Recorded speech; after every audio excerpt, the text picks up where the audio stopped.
वारणा नदीच्या या डोहात आम्ही गळ टाकला आणि जे गळायला लागले ते बघून आमचे डोळेच पांढरे झाले. चौरे धरणाच्या खोल पाण्यात अशी केली मासेमारी. मित्रांनो, विकेंड असो वा एखादी सुट्टी, वारणा नदीच्या कुशीत येण्याची मज्जा काही वेगळीच आहे. आज आम्ही आलोय थेट चौरे धरणाच्या परिसरात. उद्देश एकच, मस्तपैकी मासे पकडायचे. पाण्याचा खळखळाट, संत वाहणारी वारणा आणि गळाला लागलेले हे ताजे मासे. आजची संध्याकाळ खरोखरच स्मरणीय ठरली. तुमचा मासेमारीचा असा काही अनुभव आहे का? आम्हाला कमेंट करून नक्की सांगा. धरणाच्या पाण्यामध्ये आता आम्ही मासे पकडण्यासाठी जाळं टाकलेलं आहे. पाण्याचा प्रवाह खूपच जास्त आहे.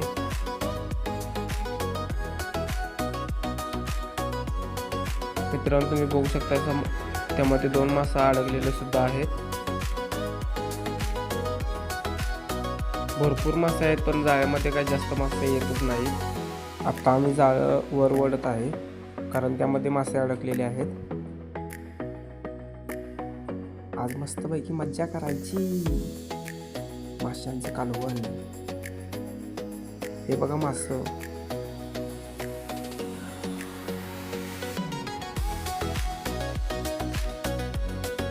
एक एक करून मासा आम्ही किटलीमध्ये टाकत आहे.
आता गळ पाण्यामध्ये टाकत आहे. गळ पाण्यामध्ये टाकलेला आहे. आता ह्या गळाला मासा लागावा अशी माझी इच्छा आहे. बघूया मासा लागतोय.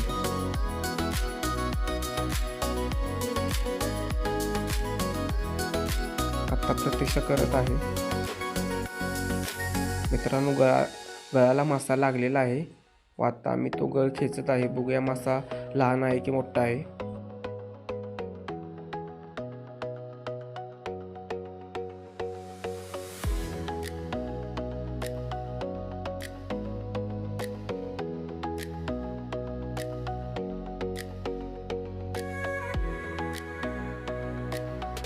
मित्रांनो, आमचं मिशन सक्सेसफुल झालेलं आहे. तुम्ही बघू शकता असा मासा किती मोठा लागलेला आहे जाळाला.